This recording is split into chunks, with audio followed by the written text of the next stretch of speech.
Hi.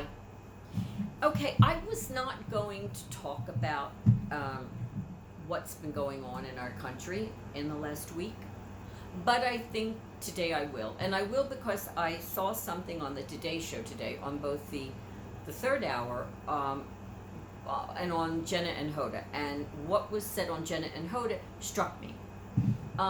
They were speaking to somebody. His name was Kareem, and he's in sports. I'm not a sports person, so I don't know.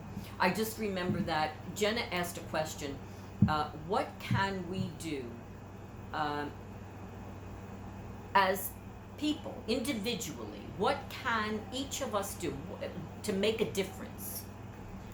And he said, we can try to befriend someone that's not like us, someone that doesn't look like us, someone that doesn't maybe have the same sexual orientation as us, someone who's not like us. And it got me thinking that I've been blessed. I was raised in an Italian American family from Northeast Philadelphia in the 1960s, born in the mid 50s, and my parents were extremely progressive, way ahead of their times. I remember we had one of my friends, and my parents were friends with his parents. Someone in his family was gay. He turned out later on in life to be gay. And homosexual.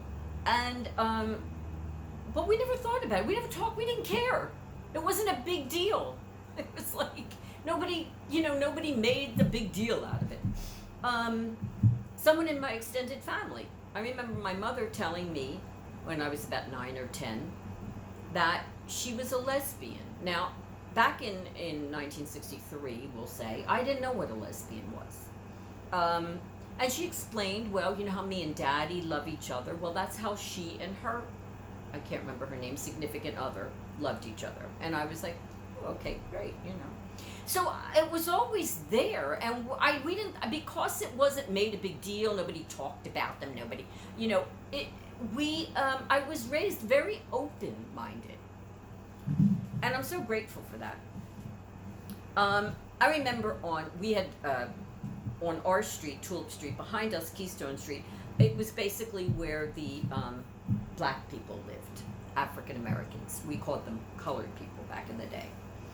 And they had a church, a Baptist church, a few blocks up. We would watch them with their big hats on Sundays going to church. Like, oh my God, look at their hats, how beautiful. And my father, because he worked with a lot of these guys, would sometimes on Sunday afternoon go and have their chicken dinner in the basement of their church, join them for their chicken dinner. And my father actually told a story of when he was in the Navy. He could not dance. He came out like a spectacular dancer, him and my mom used to win awards and everything for Jitterbuggy.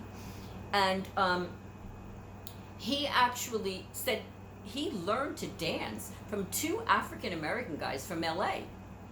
And they taught him how to jitterbug, in Lindy, if you will, in New York. But anyway, so I remember when I first went to New York, my first Christmas, I was in a boarding house, and I was in acting school. And one of the girls in acting school and in the boarding house with me was Native American. She was Navajo Indian. And I remember as everybody was talking about their plans for the holidays, I asked, what was she going home? And she said, oh no, she couldn't. She's from New Mexico, and her parents lived on a reservation, and they just didn't have that kind of money to a plane ticket home. And I was horrified. I was like, oh my God, were you going to stay here at the boarding house by yourself? I mean, this is terrible. No, you have to come home with me. You come to our family, My parents, I didn't even need to ask. Absolutely. They were absolutely wonderful. Bring her home. She came with us, spent the holidays. And it was always like that, over the years, living here in New York City and being in show business. And I had all different kinds of people and friends, and from Asian Americans to African Americans to, again, all Jewish. I remember when I got to New York, I really never had Jewish friends, and a lot of my friends today are Jewish. And I didn't even know really what a bagel was. I didn't think I had a bagel. It was 1973. I came from an Italian neighborhood where we had two kinds of bread, American bread or Italian bread. American bread was white bread. So no, I didn't even know what a bagel is. And so this is my point. I remember years later, back in the 90s, late 90s or so, I want to say, one of my clients, he was one of these, top 1% in the film industry, fashion industry. They needed a receptionist. And they needed somebody pretty. This is what they wanted: someone pretty, someone dressed well, spoke well, presented themselves well. And his assistant, and I said, "Oh, I don't know." And then I went, "Wait a minute. One of my friends was looking for a job. Let me see." Called her. Yeah, she was interested. Put them together. She was going in for an interview.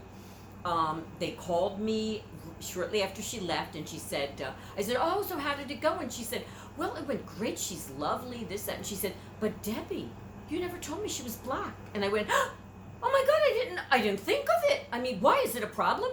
And she said, "Well, no." She said, "But we have to talk about it because, we've never had a black person working here." And I'm like, okay. And they hired her. It worked out great. She worked there until the office eventually closed. My friend and I are still friends to this day. We've been friends for 40 years, over 40 years, or almost 40 years, and 1981. My point I'm trying to make is that I did not think of my friend. I didn't say, "Oh, I have a friend and she's black."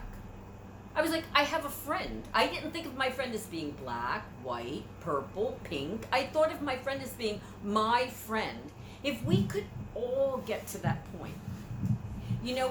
I have another friend who actually, I was working with someone, and I always talk about my friend, I'm not going to say his name, my friend, and he came by one day after work, and this person is African American, and she went, after he left, she said, "I didn't realize he was African. You always talk about him." I'm like, "Well, I don't talk about my friends and talk about what race they are. I just talk about my friends." And I hope we can get to that point. I know it's going to be a long time. I know since the civil rights movement, we've had baby steps in this country.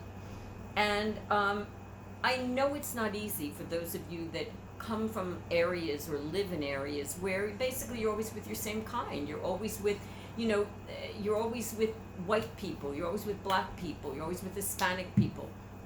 I realize that. But I think if we could take that one lesson today, that one lesson that the sports person, that I can't remember his name, Kareem, said, is that if we could try to befriend, just one, from some other gay, or what's the other word that they use today, transgender,